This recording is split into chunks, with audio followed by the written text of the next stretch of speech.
Hello বন্ধুরা, আজ আমি আবারও চলে এসেছি নতুন একটি ইনফরমেটিভ ভিডিও নিয়ে। আবারও মিশে যেতে চলেছে ভারতের দুটি পরিচিত ব্যাংক। আগামী 1 এপ্রিল থেকে এই সংযুক্তিকরণ কার্যকর হবে, তবে এবার সরকারি ক্ষেত্রে নয়, বেসরকারি ফিনকেয়ার স্মল ফাইন্যান্স ব্যাংক ও AU স্মল ফাইন্যান্স ব্যাংক একসঙ্গে মিশে যাচ্ছে। রিজার্ভ ব্যাংকের ছাড়পত্র পাওয়ার পর শেয়ার বাজারকে দেওয়া এক বিবৃতিতে এমনটাই জানানো হয়েছে। এই সংযুক্তিকরণের ফলে দেশে ফিনকেয়ার SFB এর যত শাখা আছে এবং তাদের যা ব্যবসা আছে সবটাই অধিগ্রহণ করবে AU SFB। গত 30 অক্টোবর 2023 সালে প্রথম এই দুটি বেসরকারি স্মল ফিন্যান্স ব্যাংক নিজেদের সংযুক্তিকরণের কথা ঘোষণা করেছিল।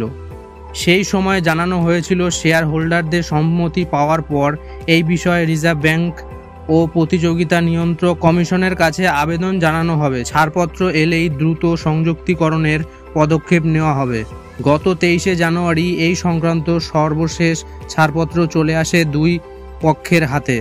তারপরই আলোচনার ভিত্তিতে 1 এপ্রিল অর্থাৎ নতুন আর্থিক বছরের প্রথম দিনটিকে সংযুক্তিকরণের জন্য বেছে নেওয়া হয়েছে। জানা গেছে এই সংযুক্তিকরণের ফলে ফিনকেয়ার SFB এর শেয়ার হোল্ডাররা এই সংযুক্তিকরণ বাজারে AU SFB স্মল ফিন্যান্স ব্যাংকের অবস্থানকে আরও শক্তিশালী করল, যার সুফল ঘোষণার প্রথম দিনই পাওয়া গিয়েছে। শেয়ার বাজারে AU SFB এর শেয়ারের দাম বাড়তে শুরু করেছে। অনেক দিন ধরেই এই সংযুক্তিকরণের বিষয়ে আলোচনা চলছিল, কিন্তু সংশ্লিষ্ট নিয়ন্ত্রকদের খুশি, বিনিয়োগকারীরা অনেকের আশা আগামী দিনে AU SFB পূর্ণাঙ্গ বাণিজ্যিক ব্যাংক হয়ে ওঠার পথে পা বাড়াতে পারে। তবে গোটাটাই নির্ভর করছে রিজার্ভ ব্যাংকের ছাড়পত্রের উপর। এই ছাড়পত্র পাওয়ার পর Fincare finance bank AU small finance ব্যাংকের সাথে মার্জ হয়ে যাওয়ার পর Fincare small finance bank AU small finance ব্যাংকের অধীনে চলে আসবে।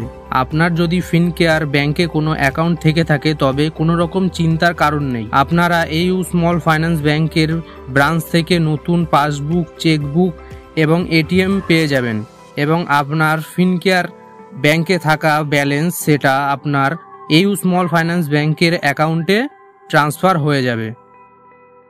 আশা করি এই ভিডিওটি আপনাদের অনেকটা কাজে আসবে। তো বন্ধুরা, এই ছিল আজকের ভিডিওটি ভালো লাগলে লাইক, কমেন্ট ও শেয়ার করতে ভুলবেন না।